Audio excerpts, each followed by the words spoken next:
নমস্কাৰ স্ক্ৰীনত দেখাৰ এই বিশেষ যুৱকজনক আপোনালোকে ভালদৰে মন কৰি লওক আৰু এই ভিডিঅ'টো যিমান পাৰে সিমান সকলোলৈকে শ্বেয়াৰ কৰি দিবলৈ আপোনাক অনুৰোধ জনাইছোঁ। এই যুৱকজনৰ অশালীন মন্তব্য শুনিলে আপোনাৰ খঙত অগ্নিশৰ্মা হৈ পৰিব। দুটামান ভাষ্য আপোনালোকক প্ৰথমতে শুনাই ল'বলৈ বিচাৰিছোঁ।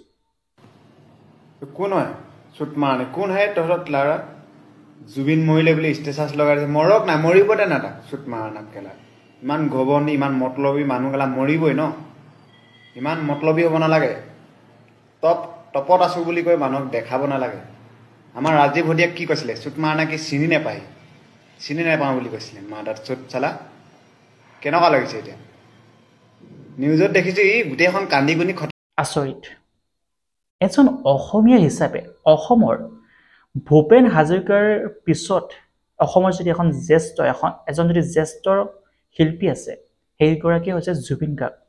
জুবিন গাৰ্গৰ মৰা খবৰটো পাই ভাল পোৱা, জুবিন গাৰ্গৰ মৰিছে বুলি কৈ গাহৰি মাংস আনি ভাত খোৱা, জুবিন গাৰ্গক এনেদৰে অশালীন অশ্লীল মন্তব্য দি গালি পৰা এই কালপিতটোক যাতে অতি সোনকালে অসমবাসী ৰাইজে ব্যৱস্থা গ্ৰহণ কৰিব লাগে। যিমান পাৰে সিমান এই ভিডিঅ'টো শ্বেয়াৰ কৰি দিয়ক, ভালদৰে চাই লওক এই কালপিতটোক, যিটো কালপিতে অসমৰ গৌৰৱ, অসমৰ সন্মান, অসমৰ সংস্কৃতি জগতৰ এক নক্ষত্ৰ তৰা জুবিন গাৰ্গক এনেদৰে অশালীন অশ্লীল মন্তব্য দিবলৈকো লাজ পোৱা নাই।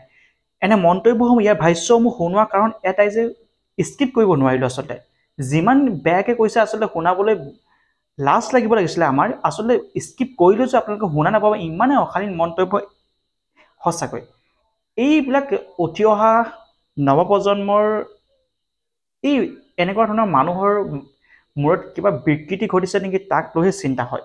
এই ভিডিঅ'টো যিমান পাৰে সিমান শ্বেয়াৰ কৰি দিয়ক আপোনালোকে, আৰু অসমবাসী ৰাইজে ইয়াৰ উচিত তদন্ত লোৱাৰ প্ৰয়োজন। এই যুৱকজনৰ ঘৰ তেখেতে নিজেই কৈছে ভিডিঅ'টোত যে তেখেতৰ ঘৰ হেনো শদিয়াত। এতিয়া জুবিন দাই সমূহ অসমবাসী ৰাইজৰ লগতে বা অসমৰ লগতে গোটেই পৃথিৱীতে কিমান বিখ্যাত, তেখেতে অসমৰ সংস্কৃতি জগতলৈ যিখিনি অৱদান আগবঢ়ালে আন হয়তো কোনেও নোৱাৰিব। আৰু তেনে ক্ষেত্ৰত এনেদৰে অশালীন মন্তব্য কৰিছে। জুবিন মৰাৰ বাবে হেনো গাহৰি মাংসই ভাত খাব, জুবিন মৰাৰ কাৰণে ভালহে পাইছোঁ। আচৰিত। সেয়েহে আপোনালোকক এটাই অনুৰোধ জনাইছোঁ, আমি সকলোৱে জুবিন দাক ভাল পাওঁ। জুবিন দা আমাৰ অসমৰ গৌৰৱ, সন্মান, আমাৰ হিয়াৰ আমঠু। যদিও তেখেত বৰ্তমান অসমত নাই, কিন্তু তেখেতৰ সন্মানক আমি কোনেও আঘাত আনিব নোৱাৰোঁ। তেখেতৰ সন্মানক যিয়ে আঘাত আনিব বিচাৰে তেখেতলোকক আমি কঠোৰ শাস্তি দিব লাগিব।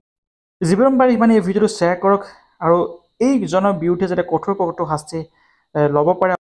যিমান পাৰে সিমান এই ভিডিঅ'টো সকলোলৈকে শ্বেয়াৰ কৰি থওক আৰু এনে ব্যক্তিসকলক, এনে যুৱকসকলক কঠোৰ শাস্তি দিয়াৰ ব্যৱস্থা গ্ৰহণ কৰিব লাগে অসম চৰকাৰে তথা অসমৰ জনসাধাৰণে। ধন্যবাদ। জয় অসম।